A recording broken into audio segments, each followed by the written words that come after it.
오늘 학회 그 2부의 첫 번째 발표는 중앙대 명예교수이신 송일기 선생님께서 발표를 하시겠습니다. 발표 주제는 대성사 소장 불교 의례 문헌의 현황과 가치에 대해서 발표를 하시겠습니다. 큰 박수로 맞아주시면 감사하겠습니다.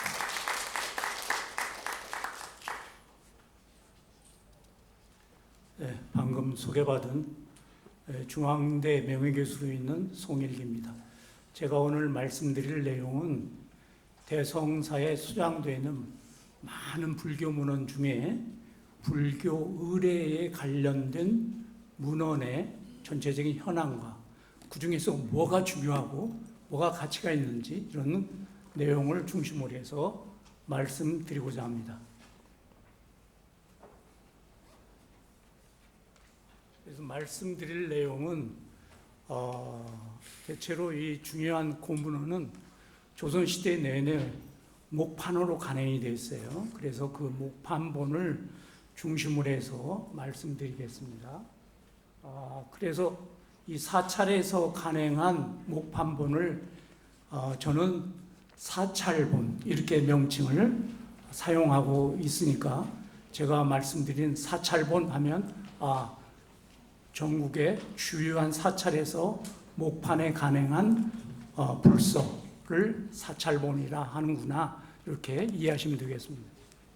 그리고 두 번째로는 대성사에 소장되어 있는 불교 의례 문헌의 현황에 대해서 말씀드리고 이어서 세 번째로는 그 중에 정말 귀중한 가치가 있는 이런 그 의례집을 중심으로 해서 말씀드리겠습니다.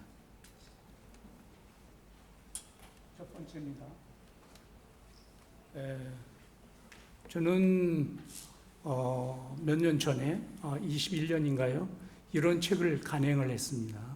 여기는 뭐냐면 저는 이제 대학을 졸업하고 1981년에 동국대학 도서관에 근무를 시작했어요. 그 근무를 시작하면서 얼마 있지 않아서 당시 동국대학교에 유명한 총장님이 계셨거든요. 조명기 총장님이었어요.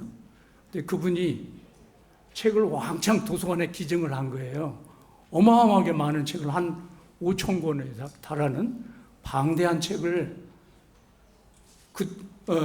동국대 도서관에 기증을 하셨습니다. 그러니까 갑자기 내 일이 너무 많아진 거예요. 그래서 정말 열심히 책을 정리하고 분류하고 이런 작업들을 시작을 했는데요. 그 중에 좋은 책은 이미 보물로 다 지정돼서 딴 데 가고 많은 이제 고문원들이 도서관에 기증되어 왔는데 이것은 그런 대로 괜찮은 책이었습니다.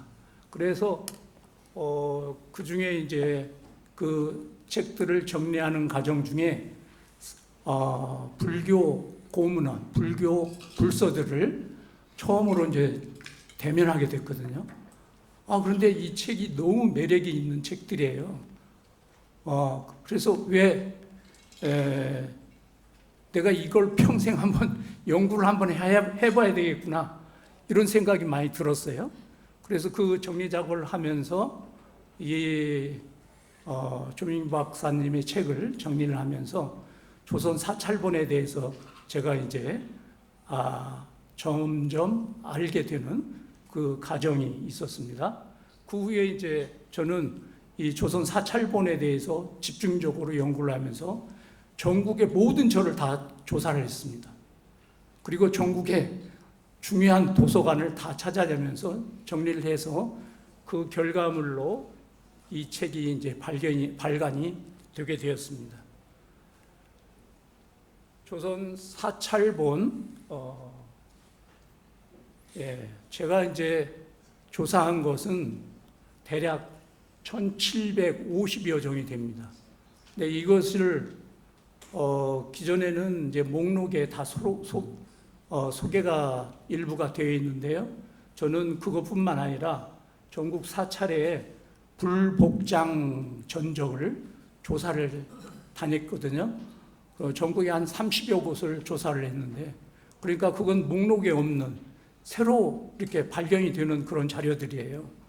저기 보시는 사진에도 그런 자료들이 수장이 되어 있는데요. 자, 이 자료는 전국에 하나밖에 없는 자료인데요. 너무나 재밌는 게 뭐냐면 이 쪽에 보면 만력 10년 이렇게 연대가 있고요. 제일 뒷부분에 익산군 용화산 상원사 개간 이렇게 써 있어요. 자, 이게 우리 사찰본의 정말 중요한 가치입니다. 이런 기록이 있기 때문에 사찰본 하나하나에 대한 간행 정보를 정확히 알 수 있다는 점에서 굉장히 중요하고요. 여기에 특히나 보시면 이 기록에 결수, 중례, 지반, 재반, 비유, 선원, 결행록 이런 기록들이 쭉 거기에 같이 기록이 되어 있는데요. 이게 뭐냐면 이 익산의 상원사란 절도 이 책을 통해서 처음으로 알려지게 되어 있고요. 지금 가면 그 절이 다 폐사지가 돼서 흔적도 없습니다. 그런데 그 절에서 이 책을 간행했다고 하는 기록이 있기 때문에 상원사가 존재한 사실도 알 수 있고 또 상원사에서 이러이러한 책들이 간행됐구나라는 정보도 우리가 알 수가 있는 것입니다. 그만큼 여기에는 이 기록을 통해서 상원사에서는 모두 7종류의 불서들이 간행이 됐는데 현재 그 중에 7종 중에 2종만 알려져 있어요. 그러니까 아직도 안 알려진 게 5종이나 남아있죠. 그런 것들이 아직 앞으로 더 이제 발견이 되고 찾아질 예정이지만 그런 것들을 다 포함하면 1750종이 훨씬 넘어서 약 2000종 가까이 되지 않을까 이렇게 예상을 해보는 부분입니다. 시간이 저한테 별로 주어지지 않았기 때문에 할 말은 많지만 빨리빨리 넘어가야 됩니다. 그래서 좀 양해 부탁드립니다. 자, 이 앞에 책을 결과로 해서 제가 이런 표를 하나 만들었습니다. 자, 그러니까 이 표 하나 만들기 위해서 저는 30년 이상의 작업을 한 결과물입니다. 네? 앞에 책이 나왔기 때문에 30년 만에 그 앞에 책을 발간을 했기 때문에 이런 전체적인 표를 만들 수 있는 통계, 표를 만들 수 있는 자, 여기 보시면 우리가 잘 알다시피 조선시대에 팔도가 있었잖아요.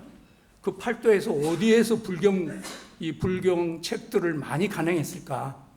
그게 궁금할 수 있잖아요. 예, 보시면 어디겠습니까? 합계를 보시면 541종 어디예요? 전라도입니다. 506종 경상도입니다. 자, 전체적으로 보시면 이 두 지방에서 거의 상당 부분에 반절 이상이 넘는 책이 이 두 지역에서 간행됐다는 사실을 알 수 있겠습니다. 자, 시간이 없습니다. 빨리 넘어갑니다. 예, 여기에서 앞에서 방금 말씀드린 그런 내용입니다. 예, 전라도와 경상도에서 가장 많은 책이 간행이 됐고요. 이런 두 지역에서 왜 이렇게 많이 간행됐냐? 이것은 앞으로 우리가 연구해야 될 내용이 되겠습니다. 일단은 뭐 거기에 그냥 쉽게 생각하면 경상도와 전라도에 신도님들이 많이 살아계셨구나. 그러니까 열심히 시주하셔가지고 책을 만들 수 있다. 이런 이제 가장 간단하게 생각해 볼 수 있지만 그러면 왜 신도님들이 거기에 많이 있을까? 이건 이제 경제학적으로 또 규명을 해야 될 일이에요. 먹고 살만하니까 사람들이 몰려들었겠죠.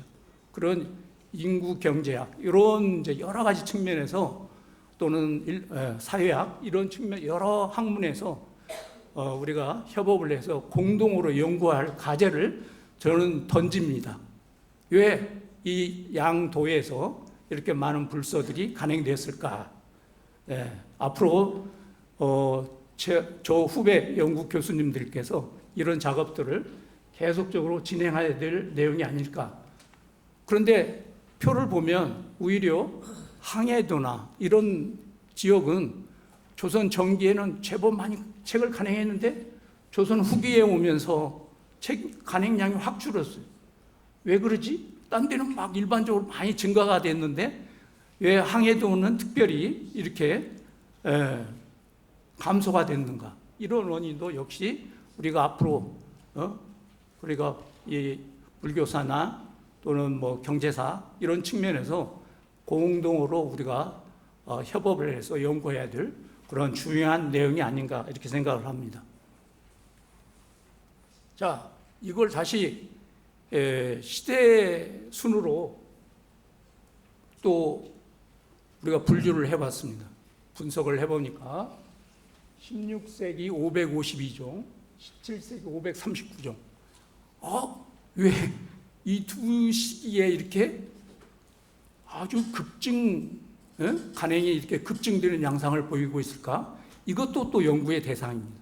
저는 이 결과물, 통계표를 제가 만들었는데 앞으로 우리 불교학계에서 이런 부분에 대한 연구가 계속적으로 진행이 돼야 됩니다. 일반적으로 우리가 16세기 하면 아직은 임진왜란이 발발하기 이전 시대입니다. 그리고 불교계가 굉장히 탄압받는 시대예요. 우리가 조선시대를 흔히 숭유억불이란 말을 많이 쓰잖아요. 유교를 숭상하고 불교는 억압한다.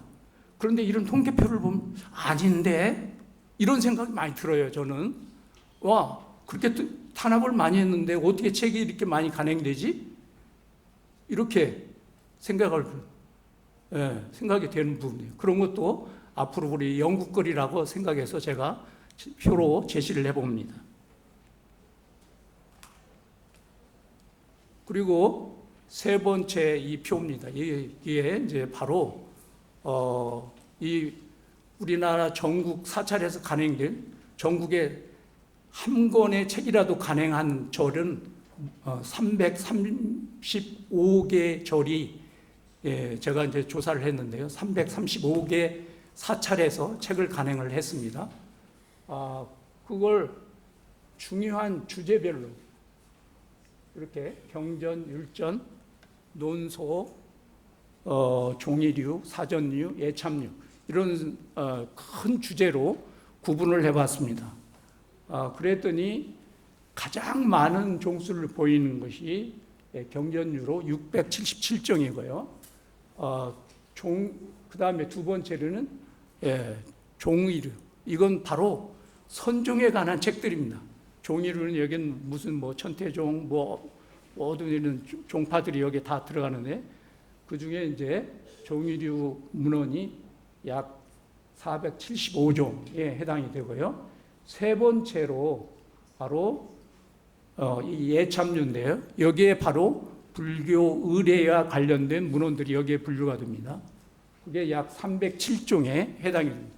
자, 이걸 잠깐만 한 10분 정도만 기억을 해 주시면 좋을 것 같습니다. 뒤에서 대성사를 말씀드릴 때 이 내용이 조금 같이 연상을 하시면서 보시면 조금 쉽게 이해가 되리라고 생각합니다. 자, 방금 말씀드린 그런 내용이 되겠습니다. 이 중에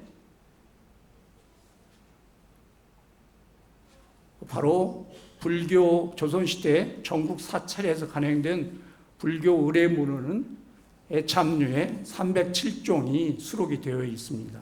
그러니까 대략 300종 이상의 불교 의례 문헌이 조선 사찰에서 간행이 되었다. 이렇게 잠깐 기억해 두세요. 왜 그러냐면 대성사가 얼마나 많이 이 불교 의례 문헌이 소장되어 있는가 그걸 비교하기 위해서는 그러면 조선시대 사찰에서 얼마나 많이 간행됐을까 이게 궁금할 수 있잖아요.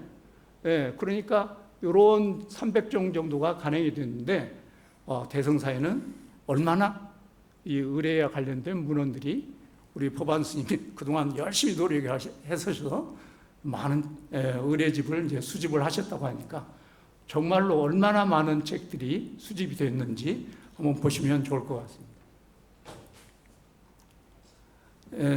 이 불교 의례 문헌을 다시 가장 많이 간행된 순서로 한번 조사를 해봤습니다. 자, 1등은 수륙무차 평등제의 찬료라고 하는 이런 의례집입니다.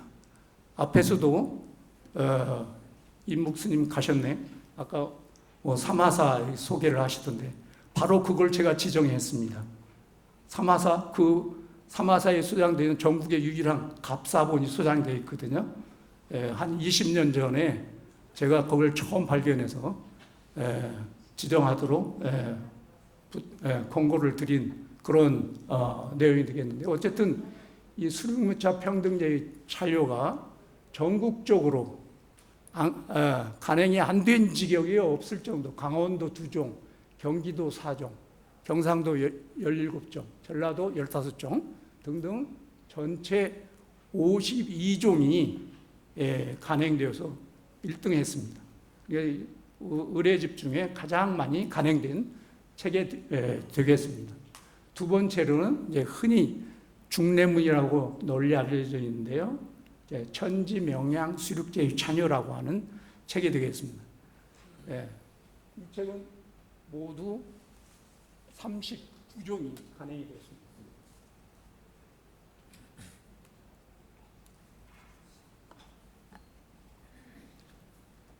그 다음에 세 번째로 제반문, 청문이라고도 하죠.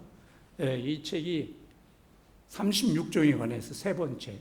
그 다음에 운수단, 승가일용 식시, 무건작법이라고 하는 이런 의례집. 그 다음에 애수시황생 칠제의 찬요. 이런 또 의례집이 18종이 간행되어서 아까 전체 307종이자고 그랬잖아요.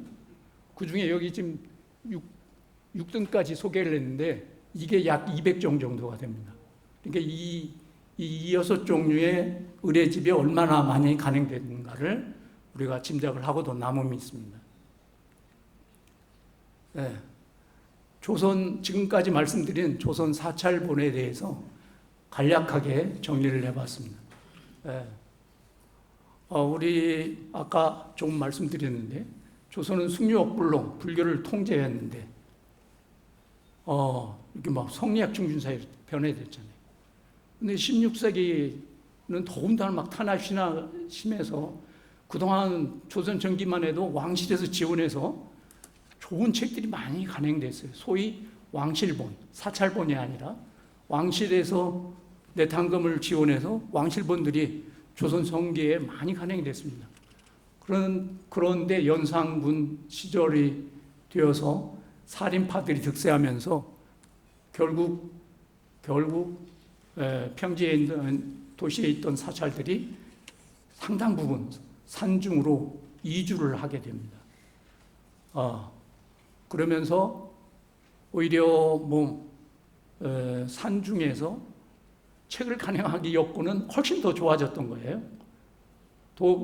도시보다는 산중에서 오히려 목재라든가 거기에 책을 인쇄하는데 수반되는 이런 재료들이 더 쉽게 사찰 인근에서 구할 수 있었기 때문에 아마 아까 16세기에 그렇게 많은 불경들이 간행이 되지 않았을까 이렇게 생각을 해봅니다. 저는 이제 제가 계속 추적을 하고 있는 그런 대목이 있는데요. 뭐냐면 조선시대 숙류억부를 했으니까 정말 이 불경 또는 불서를 간행하는데 국가에서 좀 탄압이 있지 않았을까? 이런 좀 궁금증이 많았어요. 왜냐하면 상대적으로 서양에서는 그게 심했어요. 기독교 사회인 서양에서는 종교와 이반시되는 책이 있으면 그걸 굉장히 탄압을 해서 출판 금지도 시키고 이런 사례가 될 왕안이 있는데 그러면 조선시대에 우리가 불서 간행하는데도 혹시 이런 사례가 있지 않을까 하는 그런 막연한 생각이 좀 들었지만 제가 본 지금까지 어떤 사료 또 어떤 책에서도 국가가 불경을 간행하는데 좀 탄압했다 이런 내용은 제가 아직까지는 발견을 못했습니다. 제가 조금 아직 덜 공부가 돼서 못 찾았는지 모르니까 혹시 주변에서 보시는 분이 있으면 그런 내용이 좀 보신다면 저한테 좀 연락을 해주셨으면 고맙겠습니다. 아주 저는 굉장히 중요한 기록이 될 수 있거든요. 여러분들도 사실 조선 사찰본은 우리가 고려 시대는 불교 국가라고 하지만은 실제로 이렇게 많은 사찰본을 간행한 적이 없어요. 오히려 고려 시대는 큰 출판물, 가령해서 초조대장경, 제조대장경 이런 큰 출판물은 막 간행을 했는데 이렇게 민중들이 모두 참여해서 간행하는 사찰본은 그 양이 100 정도 안 돼요. 사실 지금 뭐 고려가 오래됐기 때문에 찾아질 수 없어서 그럴 수도 있겠지만 어쨌든 많은 종수가 남아있질 않습니다. 저는 1750종은 제 눈으로 전부 다 확인한 책입니다. 어떤 기록에 의해서 이렇게 정리한 책이 아니고 내 눈에 다 조사가 된 그런 책이 대상이 됩니다. 여기서 중요한 것은 앞에서도 잠깐 소개했지만 이 사찰본을 간행하는 데는 많은 시주자들이 참여를 했습니다. 오늘날도 절에 가보면 뭐 기와장이 막 이렇게 쓰고 있잖아요. 그리고 시주를 하시는 거죠. 옛날에는 이 책을 간행하는데도 경판 하나하나, 종이 한 장 한 장에 모두 다 그게 사부 대중들이 시주를 하십니다. 스님과 속인 신도들이 다 시주를 하셔서 그런 개판 불사를 하셨던 것이죠. 굉장히 중요해요. 그런데 그 내용을 우리 조선 사찰본에는 그 내용이 다 상세하게 기록이 되어 있어요. 누가 시주를 했고, 누가 참여를 했고, 누가 이 책을 간행하는데 각수로 활동했고, 또 연판, 목판을 가공하고 하는 이런 사실들이 하나하나가 다 기록이 되어 있습니다. 이건 정말로 세계적인 기록물입니다. 그래서 조선 사찰본은 세계 기록 유산으로 등재가 돼도 너무나 값진 거예요. 너무나 귀중한 사례들이거든요. 이게 가까운 중국이나 일본에 전혀 없다고 말할 수는 없지만 우리 조선 사찰본은 다 있는 데 비해서 중국이나 일본의 사찰본은 간혹 있습니다. 간혹. 이게 차이점이죠. 그만큼 여기에는 승속인 시주뿐만 아니라 남녀 구분 없고 또 상하 계층 간의 구분 없이 모두 참여했습니다. 이거야말로 이 책을 만드는데 불교의 평등 정신이 그대로 여기에 투영이 되어 있고 반영되어 있지 않았을까 이렇게 생각해 보는 내용입니다. 자, 이제 두 번째로 본격적으로 대성사의 불교 의례 문헌에 대한 현황과 가치에 대해서 알아보겠습니다. 자, 이 자료는 이제 불교 학술원에서 지난 2020년도에 작성한 목록이 있습니다. 그래서 그걸 근거로 해서 분석한 내용이 되겠습니다. 대성사에는 전체 690점 정도의 문헌이 소장되어 있는 걸로 이렇게 알려져 있습니다. 그 중에 제일 중요한 게 역시 목판본입니다. 목판본. 이게 278건이 있고요. 필사본이 94건. 필사본이 무엇인가는 잘 아시죠? 붓으로 쓴 책을 필사본이라고 합니다. 목판본은 목판에 새겨서 인쇄한 것을 목판본이라고 하고. 자, 근현대본이라고 했는데요. 이게 이제 318건이 여기에 해당됩니다. 전체가 690건입니다. 2020년도에 통계를 조사가 됐을 때 이런 수준이고요. 아마 우리 보반 스님 그 후에도 계속 수집을 했기 때문에 숫자는 더 늘어나셨겠죠. 그건 나중에 더 세밀한 조사가 필요할 것 같습니다. 자, 그 중에 이 690건은 전체를 말하는 거고 그 중에 의례에 관련된 것은 목판본이 135건, 그 다음에 필사본이 39건, 근현대본이 33건을 해서 207건이 수량되고 있습니다. 자, 아까 조선시대 불교 의례 문헌이 몇 종이라고 했습니까? 307종이라고 했잖아요. 자, 그런데 지금 그 목판본 단일 사찰에서 한 군데에서 135건이 수장되고 있습니다.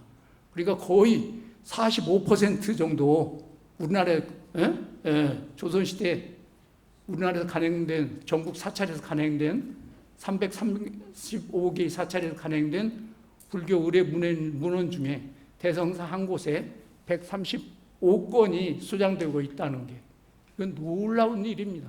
이건 정말 노력 없이는 불가능한 그런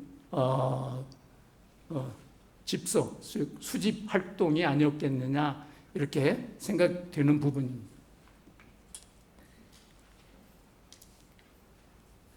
이걸 시대순으로 또 분류를 해봤더니 역시 조선 사찰본 전체적으로 역시 16세기, 17세기에 많이 간행됐었잖아요. 그때 많이 간행됐기 때문에 당연히 여기 대성사에서 수장되어 있는 의례집도 이 세계 16세기, 17세기, 18세기 동안은 간행된 불교 의례집이 집중적으로 수장되고 있다라는 것을 보실 수 있겠습니다. 이걸 또 순위로 매기 위해서 또 정리를 해봤습니다. 그랬더니 대성사에 수장되는 제반문, 청문 이게 17건으로 가장 많이 수장이 되어 있고요. 두 번째로 천지명량 수륙제의 자녀가 두 번째로 15건, 또 그 밑에 수륙제의 이것도 15건으로 많이 수장이 되어 있습니다. 자, 이제 차이는 있죠. 이걸 조선 사찰본과 비교를 해보면 수륙무차의 경우는 전체 52종이 간행됐었죠. 그 중에 15건이 수장이 되어 있고요. 여기 중내문의 경우는 39종이 조선 사찰본이 간행됐는데 그 중에 15건이 소장이 되어 있으니까 거의 40% 뭐 이렇게 육박을 하고요. 옆에 비율은 전체 목판, 대성사 목판본 중에 목판본 속에서 차지하는 비율을 말하는 겁니다.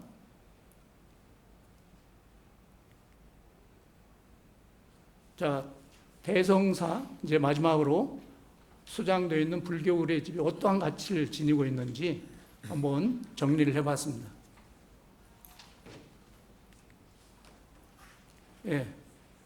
현재 대성사에는 20여 건의 귀중본이 수장되어 있어요. 자, 일반적으로 귀중본이라고 하면은 우리가 임진왜란이 발발하기 이전에 간행된 책, 이걸 귀중본으로 평가를 하거든요. 1592년 이전에 간행된 책이 대성사에는 20건 정도가 수장이 되어 있습니다.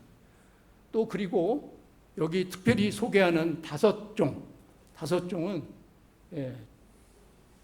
우리나라 어느 곳에서 없는 유일하게 대성사에만 소장되고 있는 책 5종이 대성사에만 소장이 되고 있습니다. 그 중에 귀중본이면서 동시에 유일본인 수륙묘차 평등제의 찬료 이 2건이 대성사에 소장이 되어 있는데요. 뭐 다 세부적으로 알아보면 좋겠지만 시간 관계상 요 수륙무차 평등제의 찬료 요 한 건에 대해서만 조금 더 말씀드리고자 합니다. 앞에서 이 2건은 1487년에 상주 용담사에서 간행된 거고요. 하나는 1555년에 천안에 있는 강덕사에서 간행된 수륙무차 평등제의 찬료라고 하는 이런 책자 의례집이 되겠습니다. 이 수륙무차 평등제의 찬료를 줄여서는 일반적으로 통칭 결수문으로 많이 불립니다. 그래서 수륙무차 평등제의 찬료 이거 굉장히 길고 좀 어렵잖아요. 그래서 결수문 이렇게 줄여서 많이 얘기들을 하고 있습니다. 자, 이 책은 크게 원간본이 두 종류가 있습니다. 하나는 도성안본 계통이 있고 또 하나는 견성사본 계통이 있습니다. 52종이 모두 간행이 됐다고 했잖아요. 그 중에 도성망 계통이 32종에 해당이 되고요. 견성사에서 간행된 이 견성사본을 저본으로 해서 다시 새겨서 간행한 것, 그 계통이 20종 정도가 지금 발견이 되고 있습니다. 자, 도성한본은 정의공주, 정의공주가 남편 안맹담이 죽자 그를 추선하기 위해 목적으로 1469년에 삼각산 도성함이라고, 이 도성함이 지금의 도선산가 이렇게 뭐 지금 추정을 하고 있어요. 확증은 안 가는데 어쨌든 지금의 도선사, 그러니까 이 조선시대에는 거기를 도성함으로 했을 가능성이 높아요. 근데 어디에도 이 기록이 확증적인 기록이 없어가지고 도성함이 도선사 전신이다 이렇게 말씀을 장담하고는 말씀을 못 드리고 가능성은 높다 이렇게 말씀을 드릴 수 있겠습니다. 거기에서 이제 간행이 됐는데요. 이게 35편으로 구성이 되어 있어요. 본문이 35편으로. 그리고 맨 뒤에 김수원이 쓴 뭐 조선시대 왕실에서 간행된 책은 대부분 이 김수원 선생이 발문을 많이 쓰셨어요. 그 발문이 밑에도 또 김수원 발문이 또 나오죠. 그 다음에 두 번째로 견성사본은 강평대군 아시죠? 강평대군.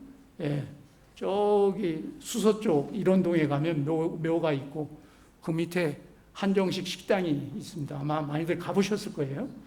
거기에 무덤에 있는 분이 강평대군입니다. 강평대군 속설 19살에 돌아가셨거든요. 그런데 속설에 생선 먹다 가시가 목에 걸려서 죽었다라고 하는 뭐 확인되지는 않았지만 속설이 전하고 있습니다.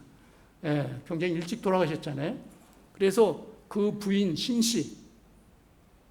신씨가 이 대군의 추선을 위해서 역시 1470년에 견성사에서 간행한 책이 됩니다. 여기는 내용이 위보다 2편이 늘어난 37편으로 구성이 되어 있고요. 그 아들, 이 책을 간행하는데 그 아드님 영순군 이부라는 분이 그 책을 썼어요. 필살, 손수.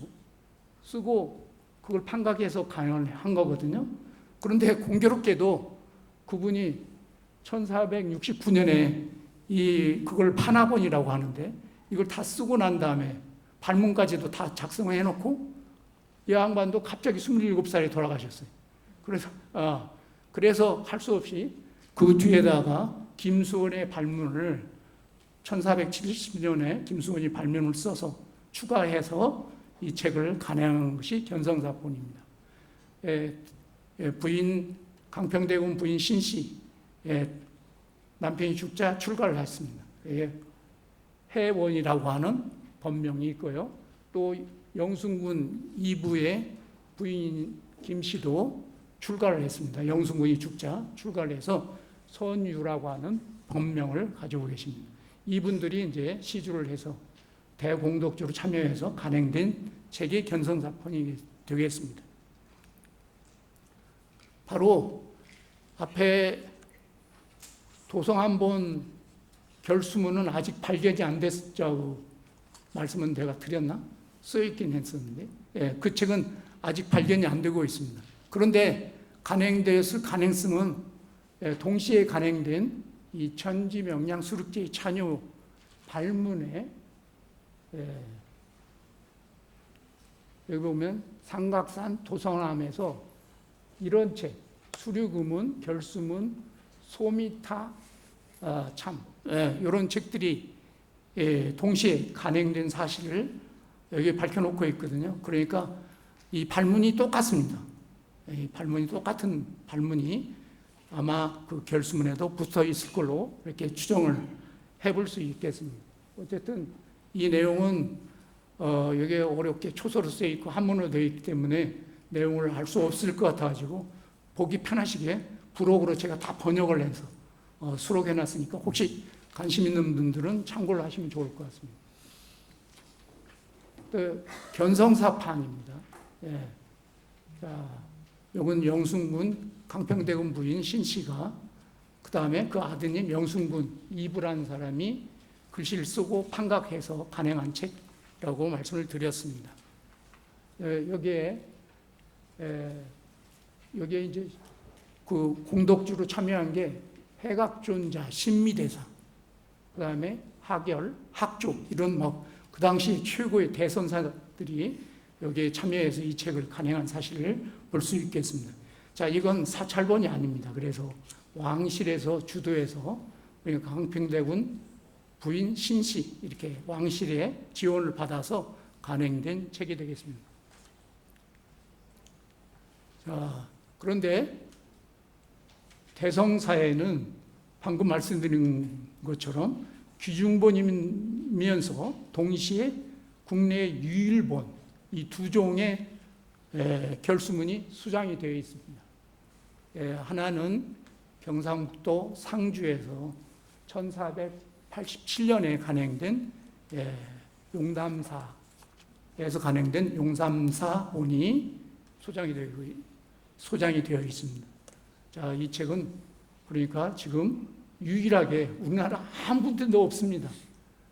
오직 지금 대성사에만 소장되어 있는 유일본입니다. 그래서 제가 이제 유일본이라고 평가를 했죠. 자, 이 책은 앞에서 열심히 지금 견성사본을 소개를 했는데요. 그 견성사본을 그대로 다시 복각을 한 겁니다. 그다음에 다시 새겨서 간행한 건데요. 그런 근거가 뭐냐면, 견성사본을 보시면 오른쪽에 견성사판입니다. 이게. 자, 본문 중간에 여기에 판제라고 해요. 판제. 이 제목이 여기 써 있잖아요. 수륙제의 찬료 이렇게 써 있고요. 여기에 19장, 19장, 19장 장수 표시가 되어 있어요. 그런데 용담사본에도 보면 동일하게 이렇게 동일한 판수제가 여기에 기록이 되어 있고 또 장차도 똑같잖아요. 장차도 똑같아. 그러다 보니까 이게 엄마고 다시 난 게 이 새끼입니다. 용담사본은 이제 엄마 이걸 모본이라고 해요. 그래서 모본. 이걸 모본으로 해서 다시 만들어진 책. 다만 여기에 보면 38이라고 되어 있잖아요. 38. 이 장수 표시가 또 옆에가 또 있어요. 굳이 여기 원 장수 표시가 있는데 굳이 또 그 장수 표시가 따로 또 해놨어요. 왜 그러냐? 책의 형태가 다른 거예요. 원래 이 왕실본은 절첩장 형태로 만들어졌을 가능성이 높고요. 그래서 한 판에 4면씩을 새겼어요. 그런데 여기는 선장본을 하다 보니까 2장씩만 묶었다 보니까 2배로 이 장수 표시가 늘어난 거죠. 38점. 그러니까 이건 이제 선장본을 고려를 해서 만든 거고, 그 이전에 왕실에서 간행된 것은 절접장 형태로. 자, 이거 뭐 일일이 설명드리려면 오늘 하루 종일 해야 돼서 그냥 간단하게 넘어갑니다. 어쨌든 용담사본은 겸성사본을 저분을 해서 다시 복각한 이런 판본에 해당이 되겠습니다. 마지막으로 또 강덕사본이 있는데요. 역시 이 책 역시 전국에서 유일하게 지금 현재 대성사만 소장되고 있는 것으로 알려져 있습니다. 모르겠습니다. 어디 복장에서 또 이거 똑같은 책이 나올 수도 있습니다. 그러나 현재까지는 이게 유일본으로 이렇게 알려져 있습니다. 자, 오늘 제가 말씀드린 내용은 바로 대성사에 소장되어 있는 전체 불교 고문원이 690점 정도가 이제 소장이 되어 있는데, 그 중에 불교 의례문헌은 207건 정도가 소장이 되어 있고요. 그 중에 정말 중요한 것은 그게 조선시대 목판으로 간행된 건 135건 정도 있고요. 그리고 그 중에 135건 중에 20건 정도가 정말 임난 이전에 간행된 귀중본이라는 점. 이걸 좀 기억해 주시면 좋겠고, 또 역시 유일하게 대성사에만 별수문 등 5점이 또 유일본으로 소장되어 있다는 점이죠. 그래서 이러한 결과를 바탕으로 전국 사찰의 소장 현황하고 분석 비교를 해보면 불교 의례 문화는 정말 대성사에서 압도적으로 많이 소장하고 있구나라는 사실을 알 수 있겠고요. 이걸 바탕으로 해서 향후 대성사에서는 불교 의례 전문 박물관이라든가 어떤 전수관 이런 것을 좀 지어서 후학들에게 전수도 하고 또 학자들에게 연구도 하는 그런 공간이 좀 마련되기를 개인적으로 크게 발언을 해봅니다. 예, 이상으로 발표를 마치겠습니다. 감사합니다.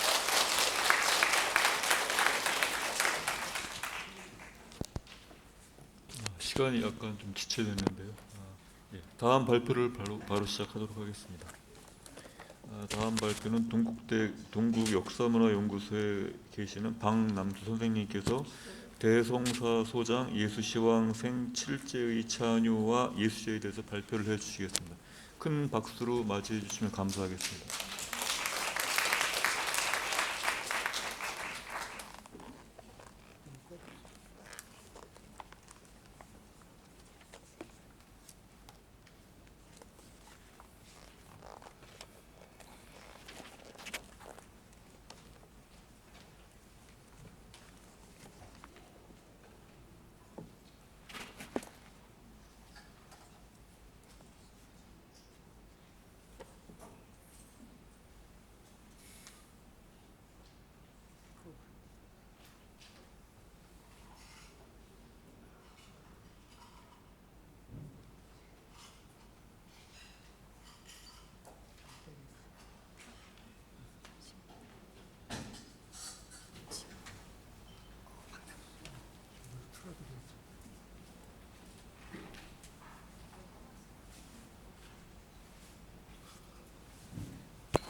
네, 안녕하십니까. 저는 지금 현재 동국대학교 동국역사문화연구소 연구원으로 이름을 걸어놓고 있습니다만, 그전에 국사편찬위원회에서 근무를 하다가 정년을 하고 일단 대학 연구소에 좀 몸담고 있습니다. 사실 그 정수석 교수님과의 인연으로 인해서 제가 이제 또 이 약수에 참여를 하게 됐는데, 저는 원래 이제 한국 고대사 뭐 얘기하고 조금 동떨어질 수 있겠습니다만은 고대사에서 정치, 사회, 경제, 사상사, 불교사까지 전부 했었습니다. 그래서 그렇지만 또 새롭게 공부를 한다는 그런 느낌으로 이 작업에 참여를 하게 됐습니다. 오늘 제가 발표할 그 제목은 지금 대성사에서 그 귀하게 수집해온 예수시황제 생칠제의 찬요, 이름도 조금 어렵죠. 와 이제 거기에 따른 예수제 설행과 관련된 내용을 살펴볼까 합니다.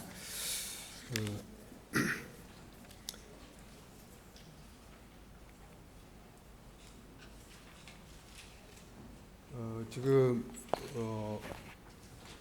대성사에서는 한 10여 종의 그 예수제 그 찬요의 그 서책이 전하고 있습니다. 그래서 그 지금까지 사실은 이 서책에 대해서는 방금 전에 발표하신 송일기 교수님께서 자세하게 서지적 연구를 해주셔가지고 더할 게 없습니다만은, 저는 거기에 이 예수문 관련해서 이 찬여에 3가지 책이 한꺼번에 되어 있습니다. 보시면은 예수초랑 동의와 법문격인 예수시황 생칠제의 찬요, 그리고 예수소가 한꺼번에 이제 말하자면 합본이 되어 있죠. 예수소는 그 예수제에 따른 일종의 서식들, 투식, 우리가 서식이라고 그러죠. 이 서식 같은 것을 모아놓은 것입니다. 그리고 이 통의는 이 예수제를 설행하게 된 그 뭐랄까요, 연기, 일종의 연기죠. 연기를 갖다가 서문 형식 또는 그 부록 형식으로 이렇게 되어진 내용을 갖다가 이 세 책을 합해가지고 대체로 예수 시왕 생칠제의 자녀라는 이름으로 발행을 한 것입니다. 이게 이제 대성사의 10여 책이 지금 10책이 정확하게 보관이 되어 있습니다. 오늘은 여기에 대해서 말씀을 드리고 여러 여기에 참여하신 모든 분들께서 예수 그러니까 미리 그러나 왕성하기 전에 이렇게 모든 죄업을 씻어버리고 왕성할 수 있기를 바랍니다. 먼저 이제 현황부터 말씀을 드리겠습니다. 지금 동학사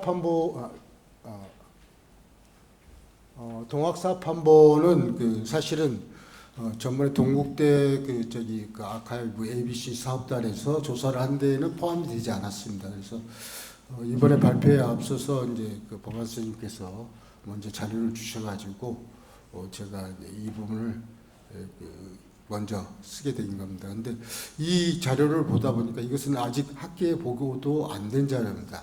굉장히 귀중한 판본인 것을 알 수 있었습니다. 보시면은 이러한 기본적인 형태 사항이 있고 여기에 이제 청홍도 공주지 계룡산 동학사 유판입니다. 청홍도라고 처음 들어보셨을 것 같은데 청주 홍주의 도라는 청홍도라는 이름이 조선 명종 때 잠깐 있다가 사라진 도 이름입니다. 그래서 권룡 원년 정묘 1567년도에 간행된 판본입니다. 굉장히 이런 시기일 것이죠. 그래서 이 판본을 보시면 이게 지금 불이 밝아가지고 잘 보이지 않습니다만은 이게 이제 권수제가 있고 그리고 여기에 간기가 있습니다. 이 간기에서 이제 보시면은 이게 간행 연도가 있고 그리고 계룡사 동학사에서 간행됐다는 그러한 이야기였습니다. 여기서 가장 중요한 게 바로 이 유판이라는 부분입니다. 보통 그 당시에 간행을 하게 되면은 개간이라고 그래서 열개자 또는 간행할 간자를 쓰던가 개판 판각을 해서 열었다 해서 당시에 그러한 이름을 씁니다. 근데 이것은 유판입니다. 이전에 있었던 것을 다시 사용했다는 것입니다. 그래서 이 책이 중요한 것은 1567년도에 이것을 인쇄를 했지만 그 이전에 판각을 이용했다는 것입니다. 그렇다면 그 개판은 훨씬 더 앞설 수 있다는 것이죠. 이게 제 발행이 제2세, 3세 그럴 수 있겠죠. 보통 이 유판의 형태는 지금 현재 제가 확인한 바로는 한 30년 전 또는 60년까지 이어질 수도 있습니다만은 그 정도 간기로 이었기 때문에 원래의 초판본은 훨씬 더 1530년 또는 20년까지 앞설 수 있다는 그러한 점에서 굉장히 의미를 갖는 책이라고 할 수 있겠습니다. 여기는 소총소 부분입니다. 그래서 유판이라는 점이 굉장히 중요한 의미를 갖는다. 송광사 판본입니다. 이 송광사 판본은 잘 알려진 대로 사실은 이 판본 동학사 판본이 보고되기 전에는 가장 이른 시기 31편목으로 이루어진 가장 이른 시기 판본이었습니다. 그런데 이보다 더 빨리 지금 동학사 판본이 발견됐다는 것은 굉장한 큰 의미를 지닌다. 그렇게 말씀을 드릴 수 있겠습니다. 지금 여기 서문격인 예수 천왕 통이 권수 부분입니다. 그리고 본문격인 예수 시왕 생칠제의 자녀 일권 부분입니다. 여기에 이제 우리 옛날에 스님네들이 메모를 해놓은 겁니다. 이제 배송 그 의뢰에 있어서 이러한 충분 글을 써가지고 이제 보내고 봉송하는 그러니까 아이고 미안합니다. 이거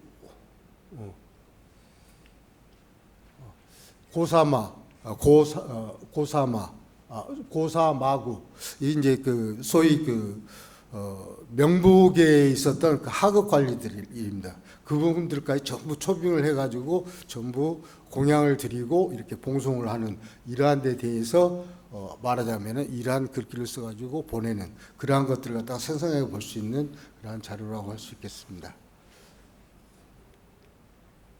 이게 이제 강기 부분입니다. 여기서 전라남도 순천지 조계산 송광사 유진에 거주하는 선사 운윤이란 분이 이제 그 대표자 명단에 들어갔고 여기에 이제 각수들 이게 판각을 하는 각수들 그리고 시주자들 그리고 여기에 재밌는 게 이제 주상전하 수만세 삼비전하 수제년 뭐 이렇게 해서 장수를 기원하는 왕실의 장수를 기원하는 충분히 있습니다만은 여기에서 재밌는 게 이제 이 시주들이 대체로 스님들과 스님들 그리고 여기는 속인들의 이름들은 별로 안 들어가 있네요. 스님들의 소위 직임에 따른 이러한 스님들의 명단이 있고 그렇습니다. 선사분들이 이 예참을 주로 주도를 했었던 것 같습니다. 보통의 이 예수문의 경우 보면은 선사들이나 그리고 지방민들이 주로 참여를 하고 있습니다. 그래서 예수문이 이 선종에서 이렇게 상당히 했던 것은 좀 나중에 좀 연구할 그러한 주제들이 아닌가 그렇게 생각이 됩니다. 여기에 재밌는 것은 지금 시왕 생일이라고 그래가지고 생일들을 적어놓고 이 생일 10명의 시왕들을 갖다가 생일날에 공양을 하면은 도산지옥을 면한다. 뭐 이런 식으로 이야기를 해가지고 이 시왕들의 생일을 갖다가 챙길 것을 또 이야기하고 있는 메모가 있어서 좀 재밌었습니다. 이제 광사 판본입니다. 이 판본은 제가 이제 본 데서는 두 책이 발견이 됐습니다. 그래서 완전히 동일한 학하산 광흥사에서 1576년에 간행된 겁니다. 지금 표지는 좀 다릅니다. 이것은 이제 새로 이제 장정을 했기 때문에 표지 제목이 없고 이것도 새로이 장정을 한 것은 분명해 보입니다. 자, 여기 이제 메모들이 이제 전수를 받은 은법사로부터 책을 갖다가 우리 법안 스님이 인계받듯이 예전에도 그랬었던 모양입니다. 그래서 인계받은 그러한 과정을 갖다가 보여준 필사가 있습니다. 자, 이거 이제 다음 부분이 이렇게 이스님 광사본 이 책을 한 스님은 메모가 굉장히 많습니다. 공부를 굉장히 많이 하신 것 같아요. 그래서는 이거 하면서 뭐 메모해놓고 그러면서 직접 활용했던 그런 흔적들이 보입니다. 전부 곤말이나 소총수 앞에 있는 곤말 부분도 동일합니다. 이게 깨알 같은 그런 메모가 있습니다. 여기에서 이제 재미있는 것은 이 12생상이라고 그래서 각 갑자을축해서 12갑자에 해당하는 거기에 따른 내용들이 이 광사본부터 추가가 되고 있다는 겁니다. 그래서 이 추가본에는 보면은 이 갑자년에 자년에 태어난 사람들은 말하면은 수생전을 갖다가 얼마를 바쳐야 되고 또 불경을 몇 권을 갖다가 드려야 되고 그리고 어떠한 관리에게 제출을 해야 되고 이러한 것들이 전부 제시된 내용들이 이 광사본 1576년부터 나타난다는 겁니다. 이 부분이 이제 강기 부분이네요. 여기가 황원사 관계부인데 이 스님들 스님들과 시주 명단에 양주라고 해서 부부입니다. 속인들의 부부들이 함께 이렇게 시주를 내서 이 책을 만들었다는 것을 보여줍니다. 그리고 이거 이제 각수들의 명단이 있고 그렇습니다. 그래서 개판, 이거는 개판이라고 그랬죠. 그래서 1576년에 강기가 만력 4년 강기가 있습니다. 자, 뒤에까지 이제 이어지고 있죠. 여기에 보면은 연판을 하고 각수가 있고 공양주가 있고 그렇습니다. 그리고 이제 광변위로 갖다가 여기에서는 붙여놨고 여기에는 봉송 시방 삼보존 그러니까는 증인으로 참석한 시방 삼보 부처님들을 갖다가 봉송하는 의례에 사용된 메모지입니다. 근데 이제 재밌는 것은 여기에 보시면은 부동산 목록 이렇게 돼 있었죠. 아마 일제시기나 아니면 해방 직후에 쓰였던 종이 같을 때요. 제가 이제 보니까 그래서 그때 무렵부터 스님들이 이제 이렇게 명단을 갖다 적어놓고 이제 예수 제의를 베풀 때 사령을 할 때에 이러한 명단을 만들어놓고 사용했던 그런 흔적들을 살필 수가 있습니다. 자, 수암사판본입니다. 이 수암사판본은 숭정 5년 임신이라고 그랬는데 이건 좀 보십시다. 지금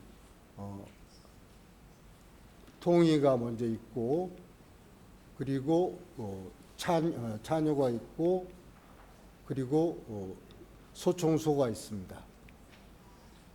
여기에 이제 강기가 마지막에 붙어 있습니다. 그래서 이 강기를 마지막으로 했던 것은 통일을 갖다가 서문격으로 하고 차녀를 그다음 본문격으로 하고 소총소를 부록편으로 해서 일관된 하나의 체제 하에서 간행이 되어졌다는 이야기입니다. 따로따로 세 책을 분리하지 않고 하나의 시스템에서 간행했다는 의미를 찾을 수가 있습니다. 근데 이제 이 수암사본은 재밌는 게 이제 다른 판본은 31편목으로 되어 있습니다.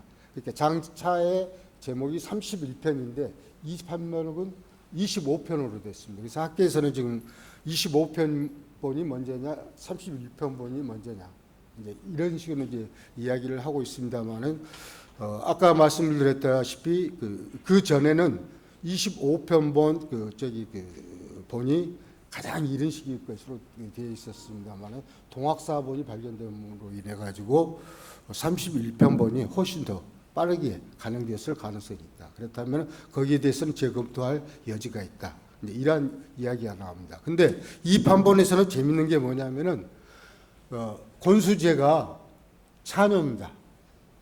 예수시왕 생칠제의 차녀가 권수제라고 되어 있으면서도 마지막 부분에서는 차려라고 그랬습니다. 자, 확인을 좀 해보겠습니다.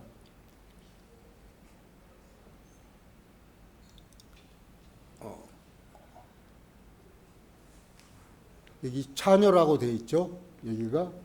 근데 아니요. 잠깐만요. 근데 여기는 차려라고 되어 있습니다.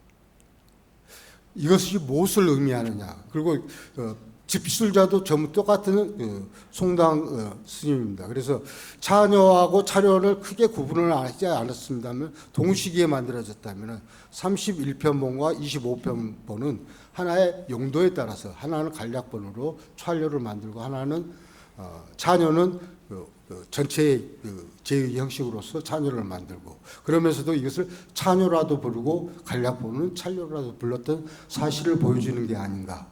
이 부분에 대해서는 이제 우리 송 선생님이 다시 한번 검토를 해 주십시오.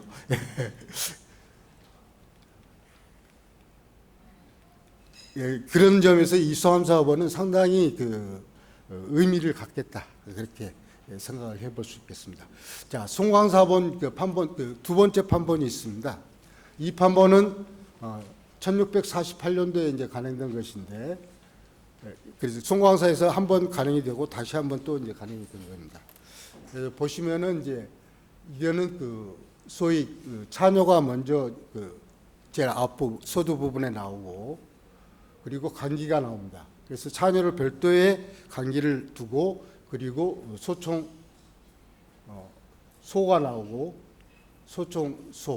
소총소가 나오고 그 다음에 통이가 나옵니다. 그래서 앞서 발행되었던 송광사본과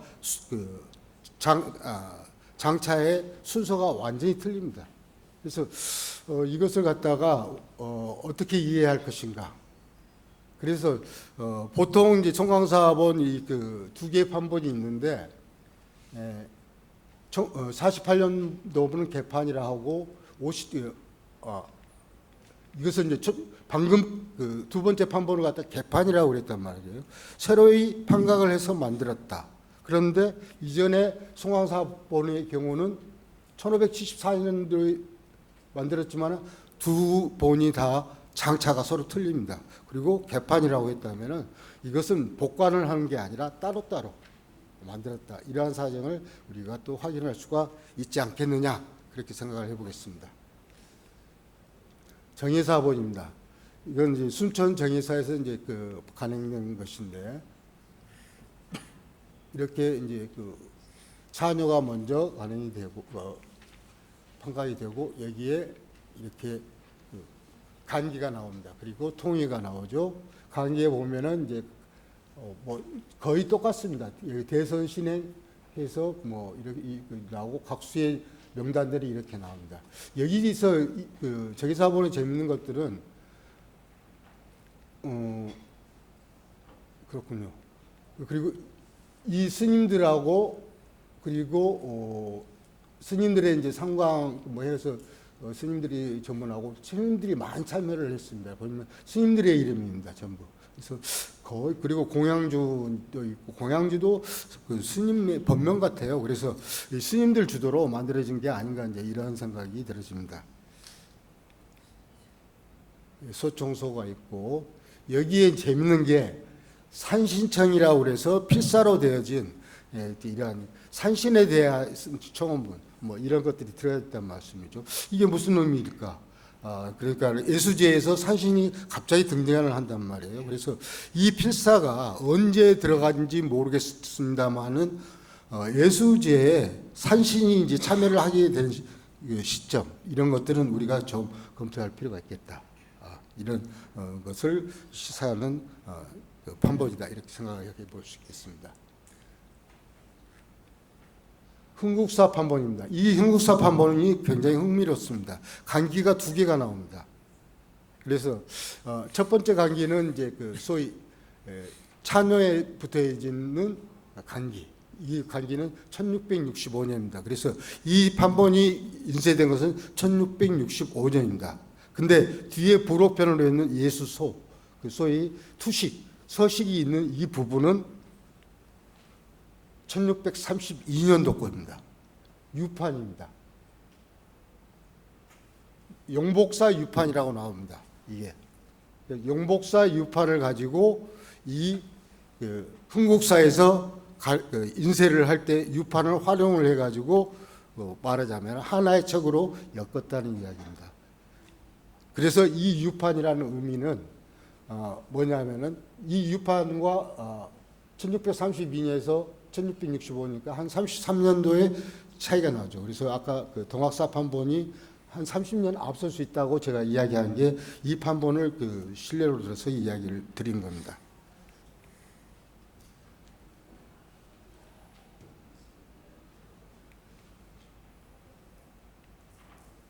여기가 소위 말하자면은 찬녀의 간기입니다. 여기서 주상 3전하 수만세라고 그래서 왕실의 이러한 수복을 갖다가 기원을 하고 그리고 나서 참여를 하고 있습니다. 보면 시주들 명단이 석인들이 많이 있죠. 그리고 스님들 그리고 각수들 뭐 이렇게 화사 청일 스님이 아마 오원을 발해가지고 이것을 말하자면은 간행을 한 것 같습니다.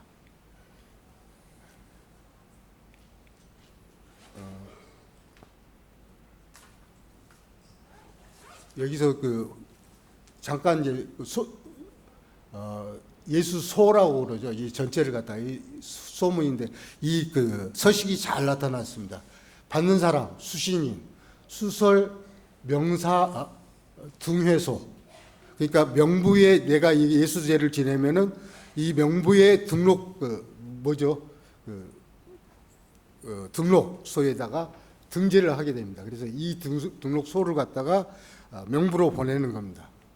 그리고 명부를 보낸 사람이 여기에 초청받은 일증 공행 사자입니다. 그러니까 예수제에 초청을 받은 사자가 직접 명부소에 등록을 갖다가 보내주는 겁니다. 그리고 나서 이 소장을 갖다가 전부 태우겠죠.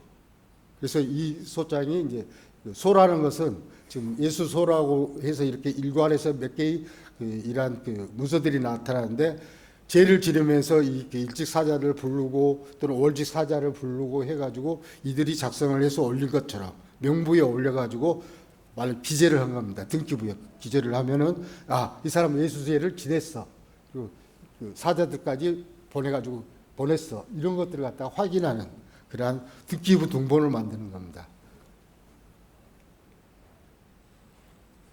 청장. 여기에서 이제 재밌는 게 정의사본에서는 청장이니 보자면 청장 봉투니 뭐 이런 것들 새로운 배지 시황 배지법 이런 것도 새로운 항목들이 나타납니다. 그래서 이때부터 이 절차가 굉장히 세밀해졌고 이게 하나의 법식화됐다고 할까요?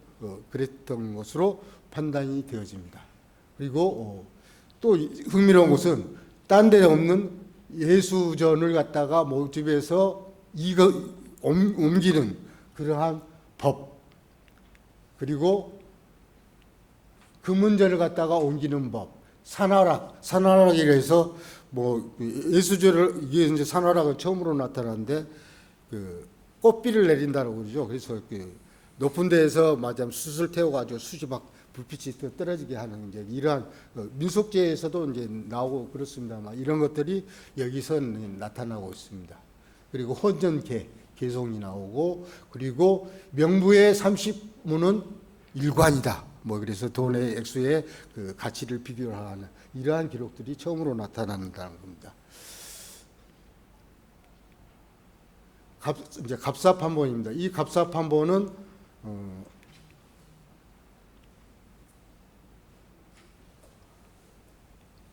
여기 차녀가 있죠. 그리고 인쇄를 하다가 빠진 부분이 있지 않습니까? 그 부분을 갖다가 필사를 해서 열심히 해가지고 빠진 부분을 보충해서 활용을 했던 것 같습니다. 이게 필사 부분입니다. 글씨도 아주 정갈하시게 잘 쓰셨습니다. 그리고 진원이 있고 여기에 이제 조전법 그리고 12생상이 나오고 그렇습니다. 여기에 흥미로운 게 발문이 유일하게 발견된다는 겁니다. 발문이 있다는 겁니다. 이 발문은 지금 발표문에 이제 제가 번역을 해놨습니다만은 발문이 있고 그리고 여기에 이제 간기가 있다는 겁니다. 자, 발문을 한번 이제 보겠습니다. 이게 이제 남강자라는 진양 후인, 진양 사람이 모양입니다. 남강자라는 사람이 이 발문을 지었는데 법화경을 만들고 이 법화경을 갑사에서 만들었는데 설매와 도송이라는 스님이 아주 고생을 많이 했다. 그래서 이 법화경과 함께 이 차녀를 만들었다는 것입니다. 그게 굉장히 재미있죠. 이 법화경은 지금 소위 버클리대 아사미 문고에 있는 것입니다. 그래서 거기 발문과 이제 비교를 해봤더니 좀 틀립니다. 법화경 발문과 이거 틀린데 많이 이제 비슷한 부분이 있고 그렇습니다만은 이 남강자가 법화경 발문과 이 차녀의 발문을 같이 예수문의 발문을 같이 발문을 썼다는 겁니다. 그런데 왜 갑사에서 법화경과 함께 이 차녀를 생칠제의 차녀를 같이 간행을 했을까? 이 법화경이 혹시 부처님이 마지막 그 본문이기 때문에 혹시 그것과 관련해서 예수제라는 것도 거기에 뭐에서 갇힌 게 아닐까 이렇게 생각을 해봤습니다. 강기미상본이 있습니다. 이 강기미상본은 편성상의 특징과 배치, 목판의 장수 등 이런 것들이 소위 광운사 판본과 동일해서 혹시 광운사 판본이 아닌가 그렇게 생각을 해볼 수 있지 않을까 이렇게 했습니다. 여기에 보시면 표지도 이제 다시 장정을 한 건데 예수문이라고 불의성 법륜사 아마 그 일제 시기 때 어떤 법륜 어떤 사찰이랄까요? 뭐 그런 사찰 이름인 것 같습니다. 그래서 이러한 판본의 양식들이 광운사본하고 거의 똑같습니다. 그래서 강기는 확인이 안 됩니다만은 혹시 광운사본이 아닐까 이렇게 생각을 해봤습니다. 집술계 배경입니다. 제가 빨리 나가야겠습니다. 이 집술자는 송당 대우스님이라고 했는데 이미 이제 송일기 선생님 지적했다시피 이분의 송당 대우스님은 소위 해남 대흥사 제7대 종사인 벽화 대우스님하고는 다른 사람으로 판명이 됐습니다. 100년 전에 이미 이런 대우스님의 책들이 나온 거 보면은 100년 후의 사람이 만들 수가 없다. 그래서 이미 지적이 되고 있고 아마 조선 전기에 어떤 스님이 있지 않을까. 특히 본인을 야나 뜰에 있는 중이라고 이런 식으로 낮추는 걸 봐서 굉장히 겸손하고 이름을 드러내기 싫어하는 그러한 스님인 걸로 생각이 들어집니다. 찬요의 의도는 이제 통소 인유편이라고 그래서 거기서 이제 어느 정도 예수지의 의의를 갖다가 살필 수가 있는데 여기에 보면은 열애께서 생칠지 대계를 열었고 생칠의 큰 규범을 잡으셨고 병사왕 소위 북인도의 유사국에 있는 병사왕이 말하자면은 예수왕 시왕의 참뜻을 갖다가 열었다. 그러니까 예수제의 참뜻을 열었다. 그래서 거기에 따라서 이것을 찬수를 한다. 이제 그런 것이죠. 그래서 현재의 복과 수명을 증진하기 위하여 절을 깨끗이 하고 아까 스님이 이야기했는데 스님 항상 거기 계시는데 왜 이렇게 청소를 매일 해야 되느냐 하는데 이 제를 지낼 때면은 절의 주변까지 전부 깨끗이 정결하게 하고 부처님 이하 명왕 그리고 명왕의 권속까지 초청을 한다 이제 그런 의미가 되겠습니다. 그래서 금월 모일 여기 주제는 모도 모주 모리입니다. 조선국 모도 모주 모리. 그래서 이 찬요가 조선국이라는 그 찬요 본문에 있는 걸 봐서 조선에서 발간된 책이다 이렇게 이야기를 할 수 있고 그래서 정찰하고 나서 금월 모일 모사에 나서 절이 항상 이 예수제의 장소가 되고 여기에 개인이 금월 모일 모인이 말하자면은 모리에 거주하는 제를 올리는 모인이 주체가 됩니다. 그래서 개인이 주체가 됩니다. 어떤 단체가 아니라 개인이 주체가 돼야 된다는 것이고 그리고 보리의 원을 발해서 재물을 바쳐가지고 선생님 시간이 많이 지체돼서 조금만 속도를 맛있는 내주세요. 음식을 공양한다 이런 의미가 되겠습니다. 그래서 병사왕이랑도 뭐냐면은 결국은 옛날에는 시황까지만 이렇게 공양을 했는데 이 권속까지도 그 밑에 아래에 있는 권속까지도 전부 공양을 해야 된다. 이러한 의도에서 만들어진 것이다. 그래서 30일에 두보 공양하고 나중에는 수다원과를 병사왕이 얻었다 그런 내용이 되겠습니다. 여기 병사왕이 일화에서 염라왕 수기경이 나오는데 이게 또 재밌는 게 이 대성사에 소장하고 있는 염라왕 수기경이 있습니다. 이 염라왕 수기경이라는 것은 다름 아닌 염라왕 수기 사중 욕수 시 왕생 시왕 생칠 왕생 정토경하고 같은 책의 이름입니다. 여기 그 이름이 나와 있죠. 그래서 불솔 예수 시왕 생칠경을 갖다가 달리 부르는 이름이다. 이것을 우리가 이야기를 할 수 있고, 이러한 칠제의가 만들어진 것은 소위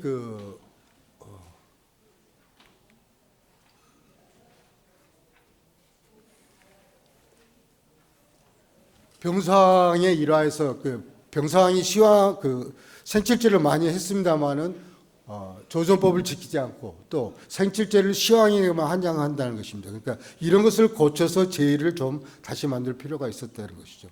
그러한 과정에서 이러한 두 가지, 이러한 요체를 갖다가 보완하는 이러한 것들이 이제 필요한데, 이 계기가 소위 예수경이 보급되고, 이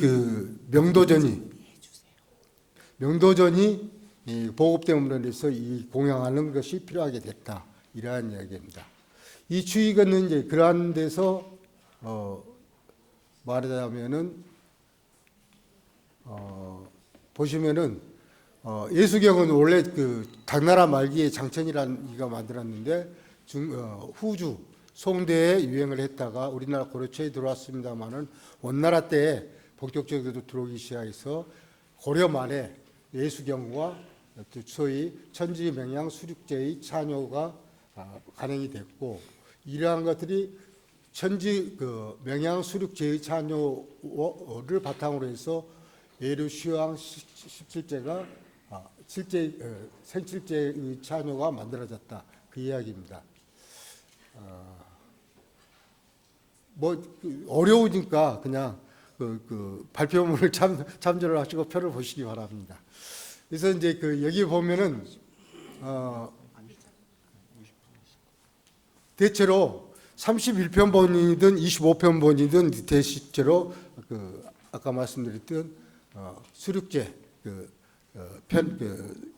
제2집을 갖다가 참조를 해서 만들었다, 이렇게 이야기를 할 수 있겠습니다.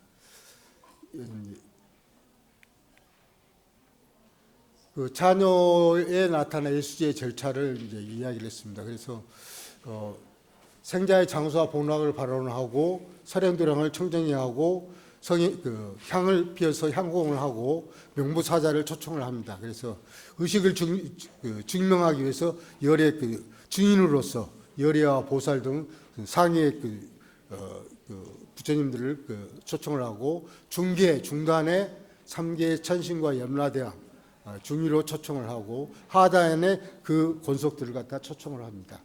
그리고 나서 공양을 하고, 다음에 회양을 하면서 말하자면은 증명을 하는 그러한 전을 바치고, 그리고 아까 말씀드렸던 투식들, 서식들 갖다가 전부 등기부에 등록하는 절차, 이러한 절차가 있겠다고 말씀을 드리겠습니다.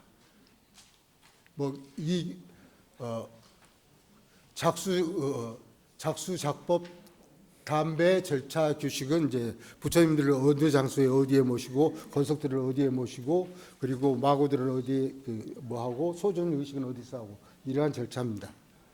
그리고 소청사자소는 이제 소위 말하자면 그렇다는 투식이라고 할 수 있겠습니다. 그리고 대성사 각 판본에 들어간 예수소의 증감 부분이 있습니다. 이 증감 부분은 결국은 각 시기별로 약간 차이가 있는데, 이 차이는 바로 절차가 어떻게 변모하는가를 그러한 보여주는 것이라고 할 수 있겠습니다. 이상으로 마치겠습니다. 너무 길게. 이상 훌륭한 발표를 해준 박남 선생님께 많은 박수를 부탁드리겠습니다. 시간이 많이 지체가 돼서요. 10분 쉬고 55분에 3부 순서를 시작하겠습니다.